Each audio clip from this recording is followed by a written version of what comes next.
The Iron Cross, a decoration that has become synonymous with the German military of 2 world wars. It was a medal awarded for gallantry or meritorious service in operations against the enemy, and necessarily almost all were awarded to men, as Germany prohibited women from joining combat units.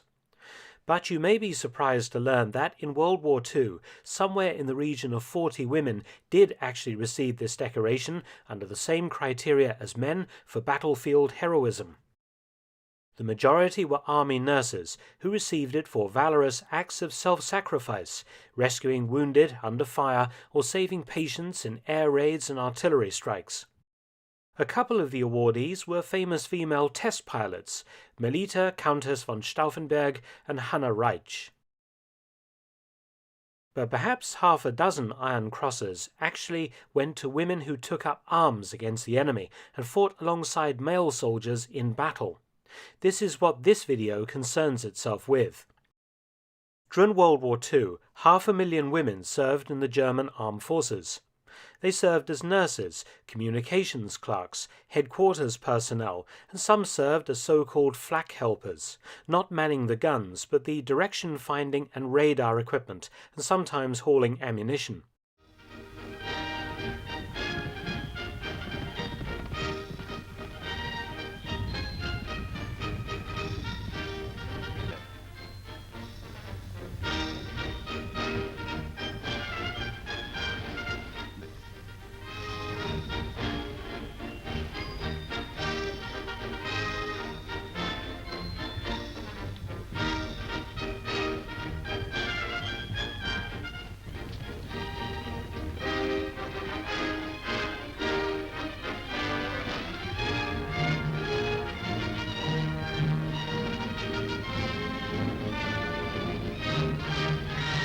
Nazi Germany did not consider the front lines to be a suitable place for women, unlike the Soviet Union, which had all-women sniper teams, fighter and bomber squadrons, and anti-aircraft batteries.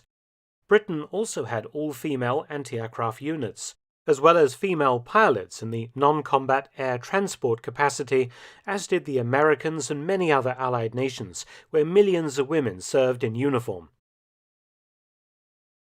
As defeat loomed large for Nazi Germany in the first months of 1945, the prohibition on women serving in combat was relaxed a little, and some women actually received arms training.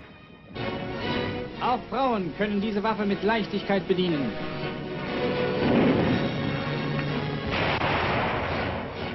All the Iron Crosses awarded to German women for combat were earned in the last few months of the war in Europe, and all on the Eastern Front as the Red Army swept into Germany. The Iron Cross was an old award, far older than the Third Reich or even Germany itself. It dated as a decoration to 1813, long before a unified Germany, and was an award for officers and men alike, issued by the Kingdom of Prussia.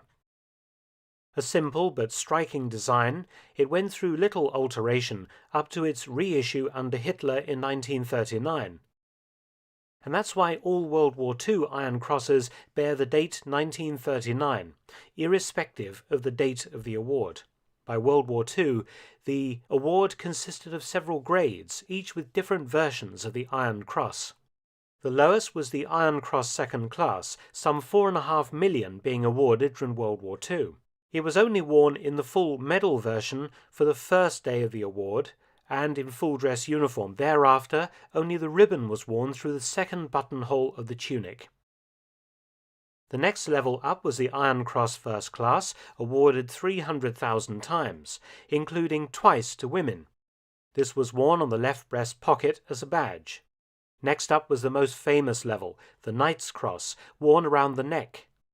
Unlike the erroneous impression given by many films and computer games today, which shows German officers always with the Knight's Cross, it was in fact a rare and illustrious award, equal in status to the US Medal of Honor or the British Victoria Cross, and given out in small numbers.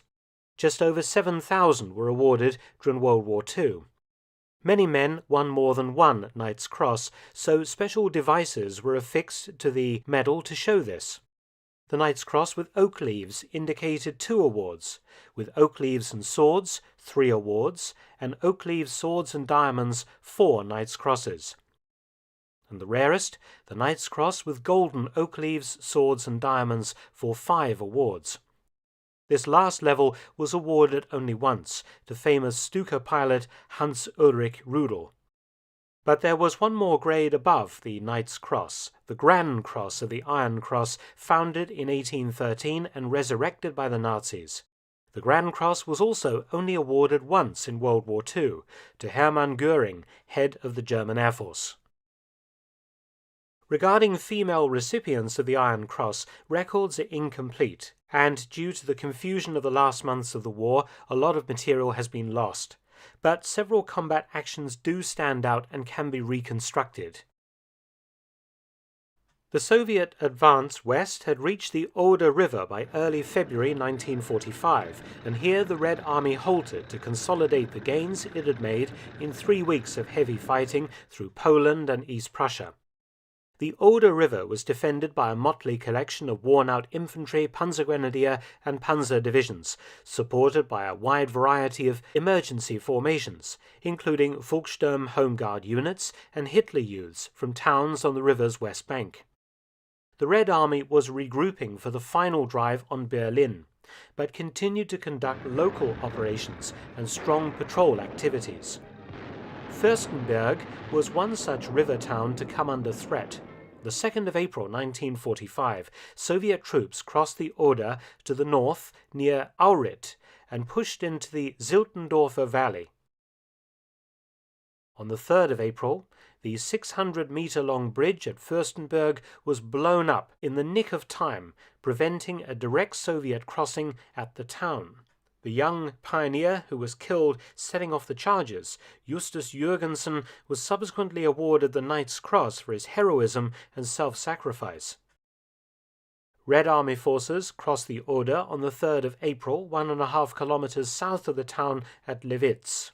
Fierce German resistance prevented the Soviets from unifying their 2 bridgeheads and isolating and capturing Fürstenberg.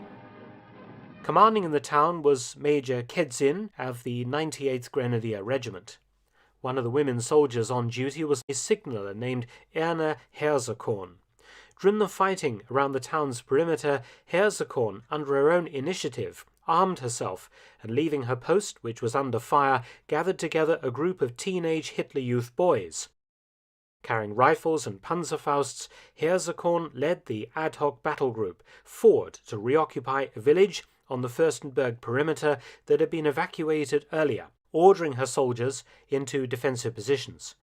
It appears that Herzekorn and the dozen Hitler Youths managed to hold the village for a while before being relieved by regular German troops. On the 5th of March 1945, Erna Herzekorn, as we see here in this film, was awarded the Iron Cross Second Class for her leadership and courage under fire. One of the most dramatic examples of a woman entering combat in 1945 occurred at the town of Greifenhagen on the 12th of March during a fierce Soviet tank assault. Number 4 Battery, Heavy Flak Abteilung 326 of the Luftwaffe, was re-rolled to anti-tank defense, its 88mm guns having proved themselves to be formidable tank busters on several war fronts. The unit had been sent forward from Berlin and had 2 guns emplaced at Meschede and 4 defending Greifenhagen. In command of one of the guns was Sergeant Herbert Junger, the gun covering a road southeast of the town. 30-year-old Hedwig Köttel's husband was one of Junger's gunners, and she had volunteered as a Luftwaffe flak helper. Soviet T-34 tanks advanced on the position. When the position came under fire, Köttel left her post and jumped on a bicycle and rode to the position. She began helping the wounded and hauling ammunition under heavy fire, making repeated trips as Junger kept the 88 in action, blasting the Soviet tanks. As crewmen were wounded, Köttel would give them first aid before resuming running out under fire to collect more shells. During her time at the gun position, the Germans managed to knock out 7 Soviet tanks using the 88, and as the fighting was very close, 2 more were knocked out by Panzerfausts. Several crew members were wounded, and Köttel continued her duties until herself wounded by shrapnel and evacuated to hospital. Sergeant Junger kept the 88 in action until the following day, accounting in total for 13 tanks. He received the Knight's Cross, while Hedvig Köttel was awarded the Iron Cross Second Class and the Wound Badge in black. Unfortunately for historians, there isn't much surviving detail to the stories of other women awarded the Iron Cross in the last weeks of the war in combat, just citation dates and perhaps one sentence about what happened during the action. But the examples of Herzekorn and Köttel give some flavour of the capabilities of women volunteers in action on the Eastern Front in 1945, and the unusual circumstances that led them to receive Germany's iconic award for bravery in battle. Many thanks for watching. Please subscribe and share. You can also help to support both of my channels at PayPal and Patreon. Details in the description box below.